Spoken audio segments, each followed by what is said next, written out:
guys, welcome back to my channel Mommy Saga. Guys, recently एक बहुत ही horrific incident हुआ है मेरे साथ. मेरी बेटी पार्क में खेलने के लिए गई and उसने किसी के हाथ पे काट लिया and क्या होता है ना, जब भी कोई एक बच्चा, छोटा बच्चा किसी और दूसरे छोटे बच्चे को काटता है, so of course हमारी पेरेंटिंग पे क्वेश्चन होता है. जिस बेबी को उसने काटा उसके मॉम वाज प्रीटी अंडरस्टैंडिंग. उन्होंने कुछ ज़्यादा बोला नहीं बिकॉज उस बच्चे ने भी वापस उसको एज अ रिएक्शन काट लिया. सो आई थॉट कि मैं इसके बारे में ज़रूर एक वीडियो बनाऊंगी बिकॉज छोटे बच्चे बहुत ज़्यादा बाइटिंग करते हैं. Okay, and it is kind of normal.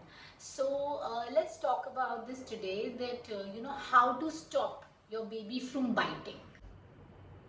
So guys, जैसे कि मैंने कहा है कि जो बच्चे होते हैं, छोटे बच्चे, वो काफ़ी रीजन से बाइट करते हैं एंड बाइटिंग ना is a very normal thing they do. मतलब आप देखेंगे बहुत सारे बच्चे बाइटिंग करते हैं. छोटे बच्चे इसलिए बाइटिंग करते हैं क्योंकि बहुत सारे रीजंस होते हैं. ओके, सबसे पहले रीज़न होता है कि उनको टीदिंग हो रहा होता है. ठीक है, तो वो बाइट करते हैं. उनको उनकी गम्स में थोड़ा रिलीफ मिलता है. अनदर थिंग इज गाइज, कभी कभी वो बाइट करते हैं just to look for a reaction कि ये करने से क्या रिएक्शन होता है. Okay, that is just out of curiosity they do that.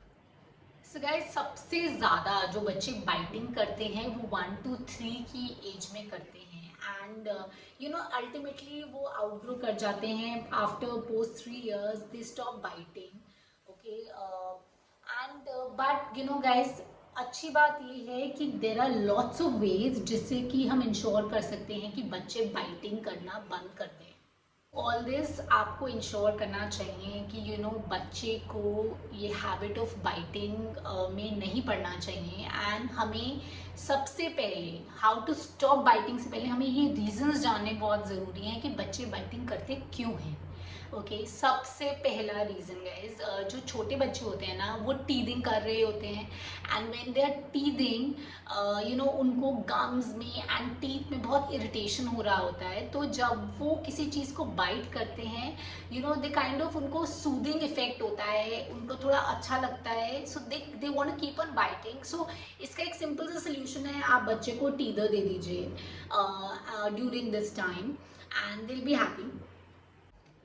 Another reason for biting is guys कि बच्चों में, जैसे कि मैंने कहा है, उनमें क्यूरियोसिटी बहुत होती है. तो वो क्या करते हैं, वो देखना चाहते हैं कि अगर हम बाइट करेंगे या हम ये एक्शन करेंगे तो इसका रिएक्शन क्या होगा. वो ये नहीं रियलाइज करते कि ये बहुत ही पेनफुल एक्सपीरियंस होता है, but they just want to see the reaction. That's just उनकी इंक्विजिटिवनेस है, उनकी क्यूरियोसिटी है.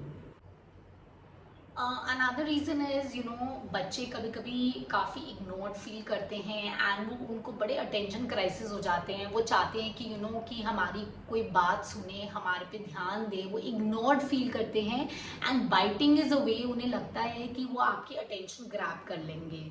So that's what they do. The thing is biting जो होता है ना, वो हिटिंग की तरह होता है.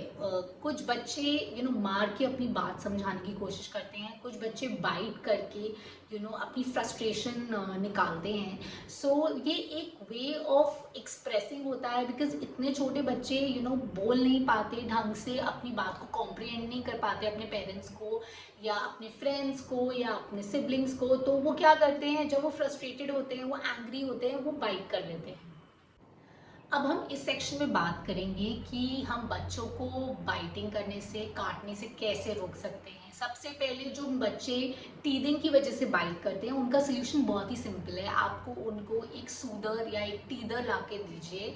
ओके, और अगर आपको वो टीदर नहीं देना है, अगर आपको इन्फेक्शंस का डर होता है, तो मैं एक बहुत अच्छा सजेशन दूंगी. आप एक मसलिन क्लॉथ लीजिए और उसको ठंडे पानी में स्क्वीज आउट करके अपने बेबी को दे दीजिए. वो उसको बाइट करेगा, उसकी गम्स वैसे ही बहुत ही आसानी से रिलैक्स हो जाएंगे. अनदर थिंग इज बाइटिंग तब करते हैं बच्चे, जैसे कि मैंने कहा है, जो फ्रस्ट्रेटेड होते हैं, इरिटेटेड होते हैं. तो पहले तो आप ट्राई कीजिए कि उस सिचुएशन को आप हैंडल करें.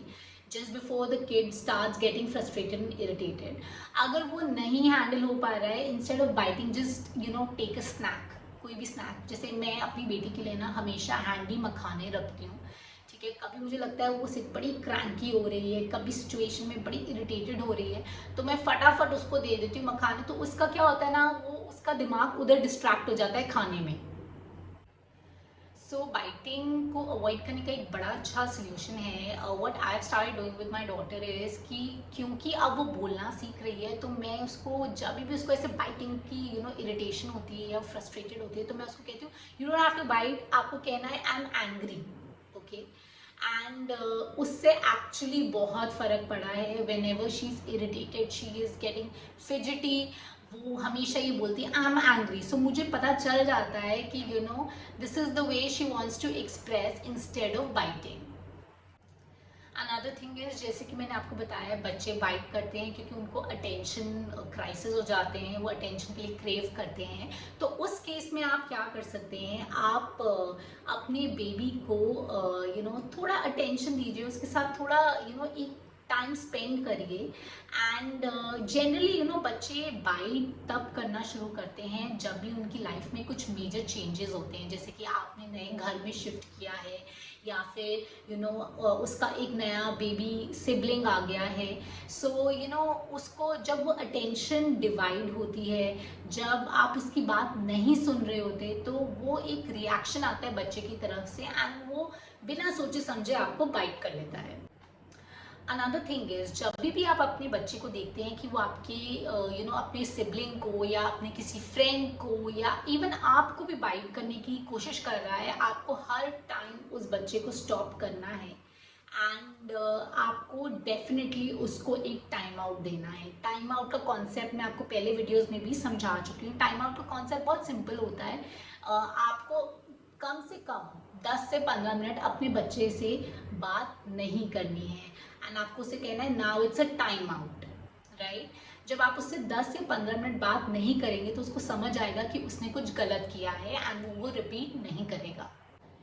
गाइज, कुछ बाइटिंग के बिल्कुल नो रूल्स हैं। सबसे पहला रूल, मैंने बहुत सारे पेरेंट्स को सुना है बोलते हुए कि किसी बच्चे ने अगर उन्हें बाइट कर लिया है स्कूल में या पार्क में, तो पेरेंट्स कहते हैं तुम भी वापस उसको काट दो, तुम भी वापस उसको बाइट कर दो। गाइज प्लीज़, आप अपने बच्चों को ये मत सिखाइए। I do understand that you feel कि आप बच्चे को अपने आप को डिफेंड करना आना चाहिए, but this is a very very wrong way.